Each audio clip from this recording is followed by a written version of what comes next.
Hi, scholars. Welcome back. Today we're discussing Chapter 19, looking at groups and organizations that are made up of people like you and me, and how do we work together to get this thing called sustainability from concept into action. Lots of good stuff today, like understanding the role of social networks for influencing individuals and groups, identifying how an organization's purpose, the mission, I love mission, I love purpose, it's good, can influence environmental impacts. We'll look at ways an organization can adjust strategy, structure, culture to align with its mission. Describe the ways organizations change by developing, adopting, implementing new ideas from inside and from outside, and then summarize how people within organizations can exert outside forces that initiate organizational change. Lots of good stuff today. Our quote: "Many ideas are more easily changed by aiming at a group than by aiming at an individual." There's strength in numbers. So you've heard me say over and again, our individual impacts, when combined together, or our individual choices, lead to large impacts.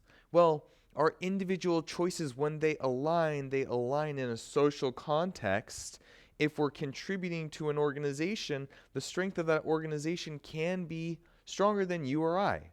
The voice of what we support speaks for our beliefs and can exert more of an influence to create positive change in the way that we want it to be.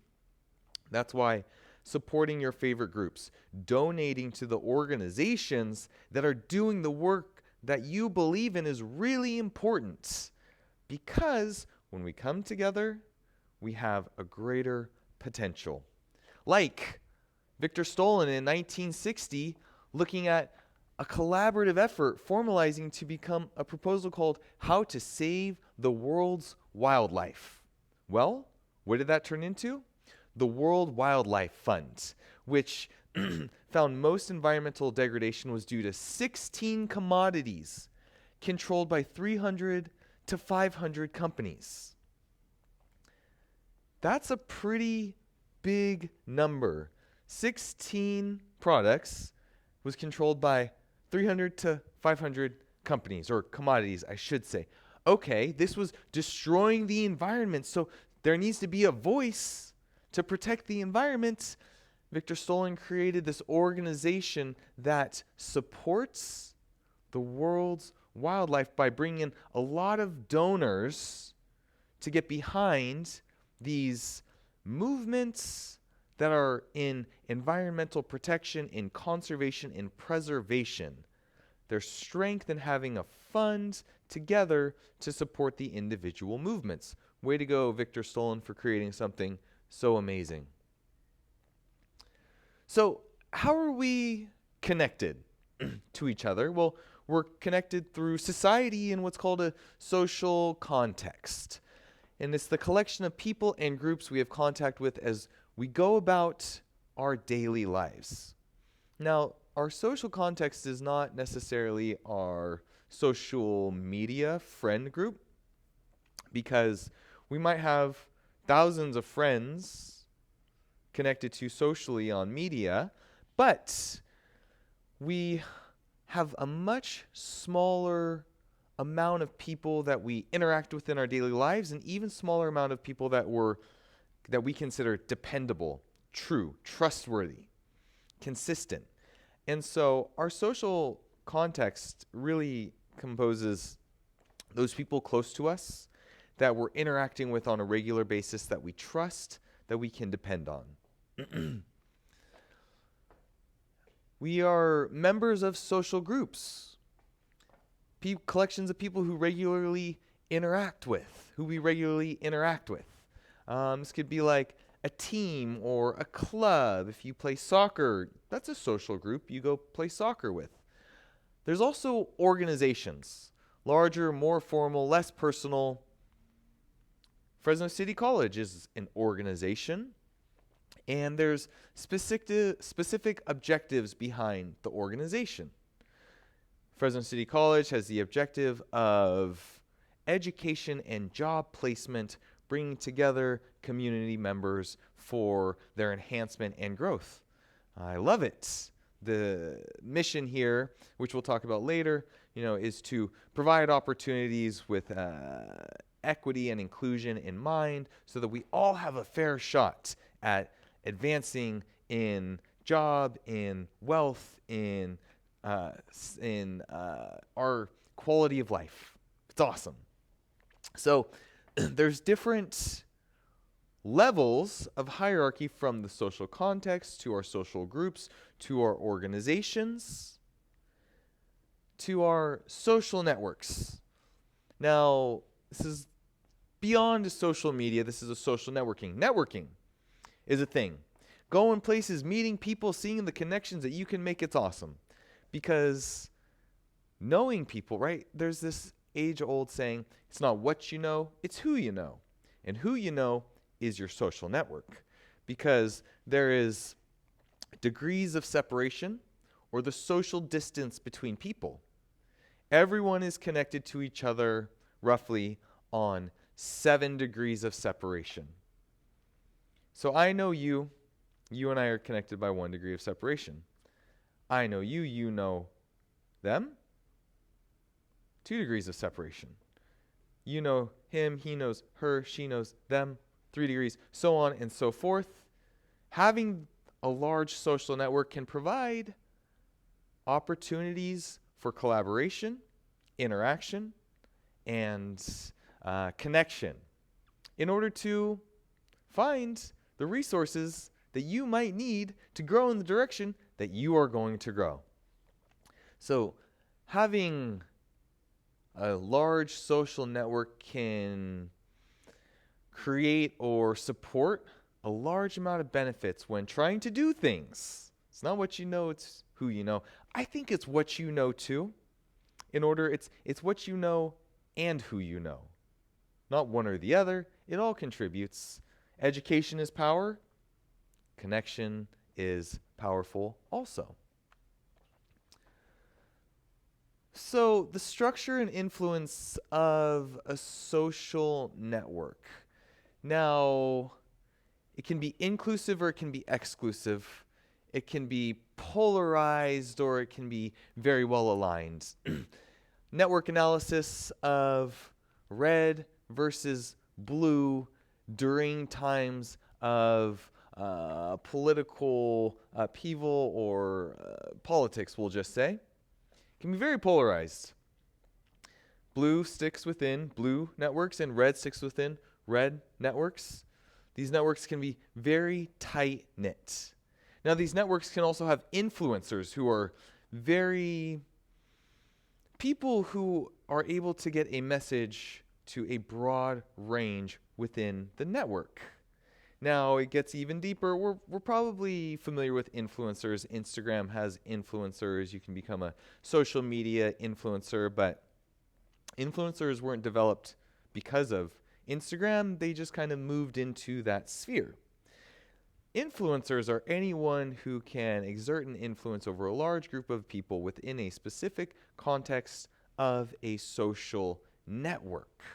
Now, we're talking about all the interactions. Of course, these apply to getting things done. And as we'll see, they apply to how do we enact political change towards environmental protection. Why are organizations important for change? Well, because of their size and their potentially global reach of the social network, organizations have that large opportunity to influence big groups of people because of the reach. Certain companies do this really, really well. Nike in 2012 reduced waste by 80% and avoided more than 2 million pounds of fabric waste by 2016. Well, this was in response to criticism in the late 90s and the early 2000s from colleges and universities regarding waste generation.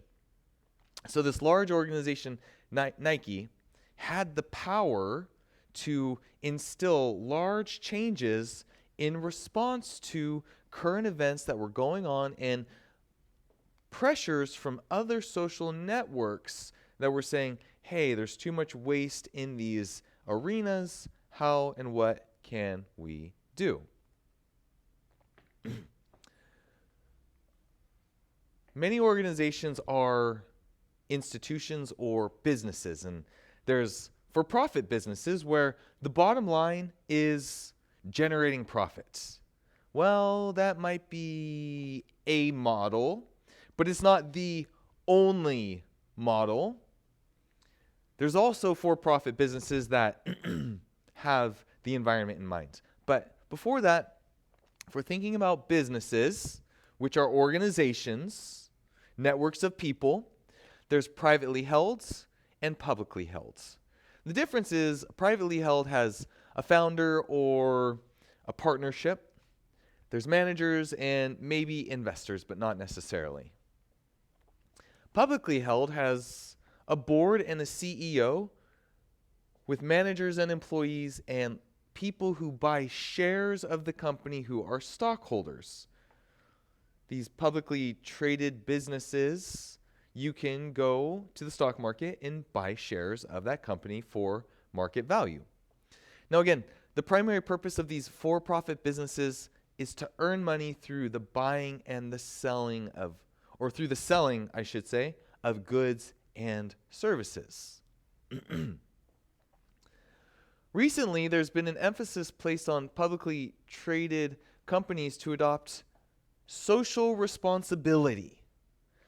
So if this business is in it to make money at any expense, well then, they have a responsibility for the external costs. The damages to the environment, the damages to humans, the inhumane practices. Someone's got to answer for those. So, okay, let's give this corporate social responsibility. Not at the expense of greenwashing. So greenwashing is when a business says, look at me, I'm so good for the environment, but actually I'm destroying the environment. It's greenwashing. It's not true ethical treatment, sustainable treatment of what you're doing. So there's criticisms that say, okay, these corporate social responsibilities that are placed on businesses, well, they could just lie and put on a greenwashing front. But hopefully that's not the case. And when businesses include a triple bottom line approach, the TBL for profit, it brings in 3 metrics: people, planet, and profit. So profit is in there. It's important. Business has got to make money to sustain, to be alive, to exist. But they're also thinking about the people, the workers, and the people that may be harmed from the generation of those products, and the planet, which is the environment. Awesome. So now we're saying businesses can be larger than just making money. They can also support the environment and give fair and ethical treatment to people, which are important also, maybe more important than the profit. There's nonprofit organizations whose objective is not just strictly to make as much money as possible. These do not have to pay money to shareholders. They don't have owners. They're usually governed by a board of directors. They have a specific purpose for what they're doing, and they cover a variety of sectors: human services, education, public health, arts, religion, international, environments. The World Wildlife Fund is a nonprofit. It's in this sector. Benefit corporations are similar to corporations, for-profit corporations, but they want to pursue more socially or environmentally driven objectives. So it gets messy in the legality of these things. If a business is there to make money, but they're not making as much money because they're pursuing environmental avenues, well then someone could say, you're not serving the business the way that it was set up, I'm going to sue you, say another shareholder or stockholder. But this new benefit corporation comes in and it says the shareholders' interests are not the primary purpose of the business. In fact, you got these other objectives. So more money can be spent on people and planets outside of just profit without getting into the legality. So, we're getting more into the business side of things and how things operate, but business is powerful. Business drives innovation, and business can help support the planet and support the environment through these large organizations and the power that they hold and the processes that they do and the way that they help to shift and shape culture.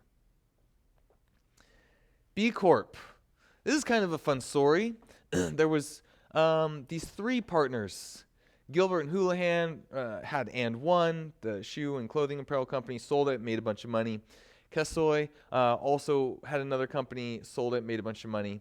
The three of them came together and said, we want to make a new business. But actually what they did was they created the BCorp, which is a focus. Their own nonprofit was the B Lab.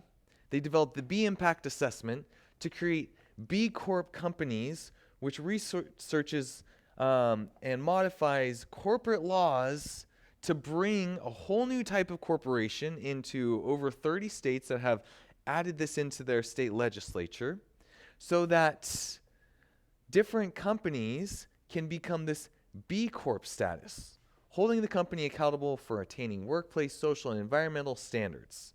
Now, there's thousands of B Corp companies, and the take-home message is that these three partners, instead of just forming a nonprofit, formed a nonprofit that had a much greater impact and a greater reach. So their organization was able to do things that was greater than just the three of them starting a for-profit business could have done. Organizations can integrate sustainability. How? Well, through the TBL approach, people, planet, profits. They can change from the inside or from the outside. And again, this is the power of an organization to move culture in a certain direction that people jump on board with. Patagonia is awesome at working towards sustainability, doing these big things, but they're also a clothing manufacturer. There's this great book, Let My People Go.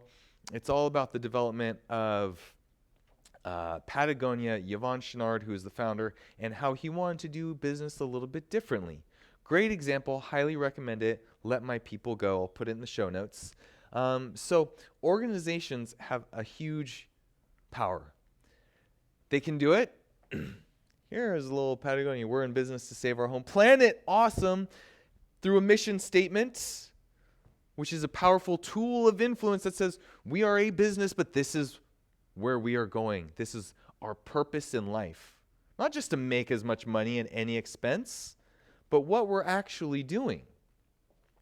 This leads to a strategy where the organization directs its resources towards a goal. The strategy supports the mission and guides the internal processes of how the organization operates. And when you put an environmental bend on it, this is awesome because you're actually moving the corporation or the institution, the organization, in a way that has a positive effect on the planet. So good. These organizations create a culture and a structure for which the people, the employees, the supporters can buy into. I love Patagonia clothing. I buy into their mission. They treat their individuals well. They create amazing documentaries, really great blog posts. Prana Clothing, these are companies that are supporting sustainability and leading the forefront, and I choose to spend my money purchasing their products, even though they might cost more. I'm not buying the cheapest clothes around, I'm not buying the most expensive clothes around either, but I'm buying clothes for organizations that have a culture, a pattern of behavior that group members learn and share, such as loyalty and trust. I am loyal to these companies, and I trust that what they're doing as businesses is positive and good for the planet, and I support that. It's awesome. People within an organization can support change, and when you have these organizations that are open to their own social network, they're responsive for individuals to bring up ideas. So an example, LEED certification for buildings. This hasn't always been around. This was an idea from somebody, Adam Joseph, completed in 2000. He ushered in this whole new era because he had this idea. What if I create a building that is completely green? It acts as a model now for LEED certification. The Leading Environmental and Education, I forget what the LEED exactly stands for, but it is the current standard for green building design. Awesome. In the 90s, there was this woman, Debbie Miluski, saying, we should use biodegradable products and replace plastics. Well, shut down, she kept trying, shut down, she kept trying. Now she's replacing some plastics that are in cars with things that are actually more sustainable for the environment. Took a while, but she was able to implement change from within an organization through hard work, dedication, social networking, and realizing her dreams through the organization through which she worked with. This is the power of these organizations coming together. So there's this big idea of organizations divesting from fossil fuels. And the idea here is when you have a large organization, a huge business, or a nonprofit, their money has to go somewhere. Money for a university, an institution. They get their money from somewhere, their money has to go somewhere. And is some of this within stocks that are in fossil fuels? And if fossil fuels are contributing to greenhouse gases, to global climate change, is it a bad thing? So should we divest? This is a personal opinion. There's proponents of it, there's opponents of it. But I say, yeah, let's show the world, let's show these companies that we're ready for a change, that we want to usher in a new generation of low emission green technology, and that's where our money should go. Our votes and our money and our cash into things that are going to save the environment. It's a focus and a direction towards a goal, and the goal here being sustainability. People outside an organization can implement change. That's you and I. How do we do that? One way, supporting a company or not. We can choose what we're doing. We can talk about what's happening. I am on a personal note, so I have this idea of off the grid.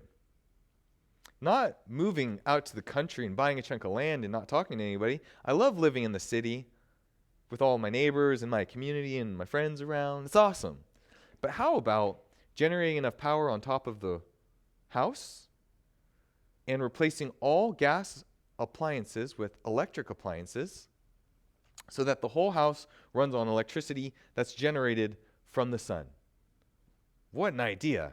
But I think that's awesome. And so I'm hoping that I can do this in my house, and I'll talk about it, and I can inspire some others to do it. And then this will take off, and it will help to guide some of these larger organizations to do similar things. So influencing organizations from the outside is one way that we can help to influence positive change.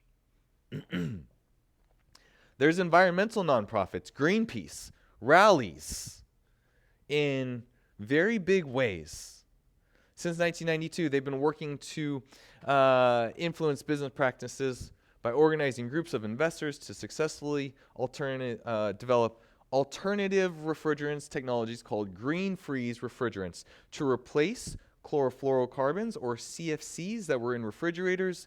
They went and they built the technology.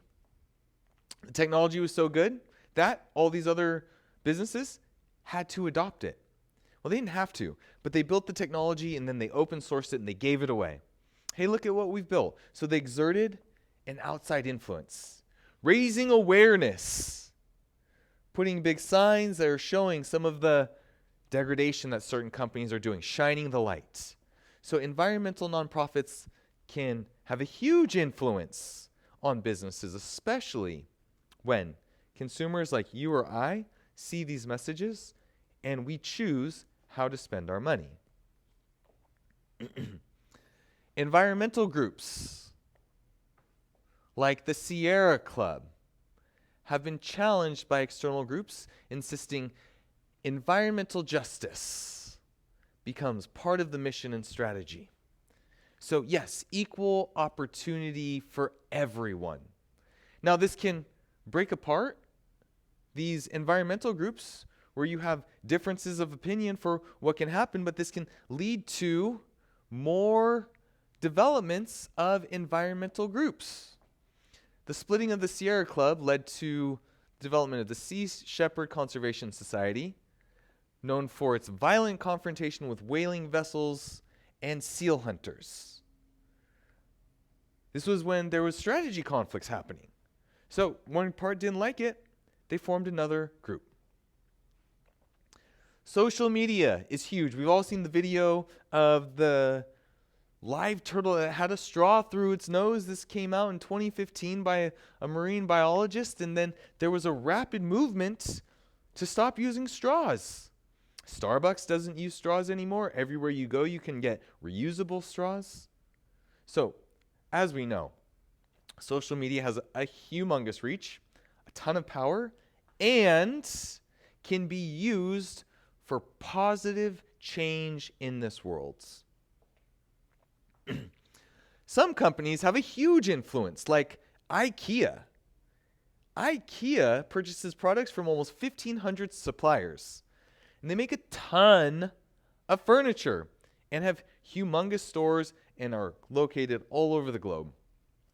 Well, IKEA now requires its suppliers to adopt a code of conduct that guides a life cycle use to gauge environmental and social performances of its suppliers. So IKEA says, we're so big, we care about the environment.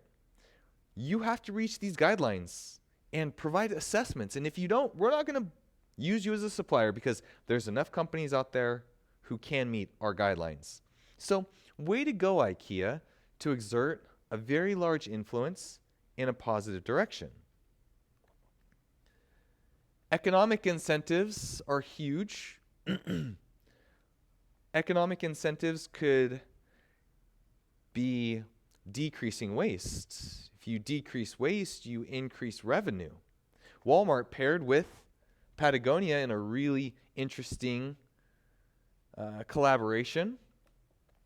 They developed the Sustainable Apparel Coalition to develop open source assessment tools for sustainability that can rate suppliers and finished products. So Walmart was saying, boy, we're not doing great in the sustainability department. Patagonia is doing great. Let's partner with them. Better for the planet, better for profits. And so there really is this approach to where positive change can happen from these humongous organizations that decrease the environmental degradation.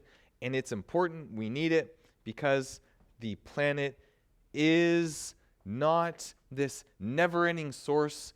It just can't take the brunt of all the damage that we continue to do to it. We've got to turn things around. Organizations are a way to do that. So what can you do? Look at your sphere of influence, your social network, who you talk to. Make connections. Have conversations. Join a group. Donate to your favorite organizations. take proactive steps to be involved. Voting, we've talked about that one forever. But outside of just voting, connect with organizations who exert influences in the direction that align with your own values. Buy products from companies, support environmental nonprofits. Go on their websites, read about their stuff, donate $5 to them. It's good and it helps. Everything that you do with your intention and your consciousness aligned, being mindful, is going to help. Your contribution, because it's not an individual basis. You and I can get together, we can collaborate through these organizations, which we're doing right now. In fact, the organization of Fresno City College, we're collaborating to enhance our understanding, enhance our education, so that we can provide benefits and opportunities to everybody involved, so that we can live a better life. And in this way, we can shape the direction that we're heading towards, one that is including people, planet, profit, this triple bottom line approach, so that our organizations support the individuals and we all work together with the planet in mind, supporting our environment. Thank you very much. I appreciate you. You are so important, and have a really nice day.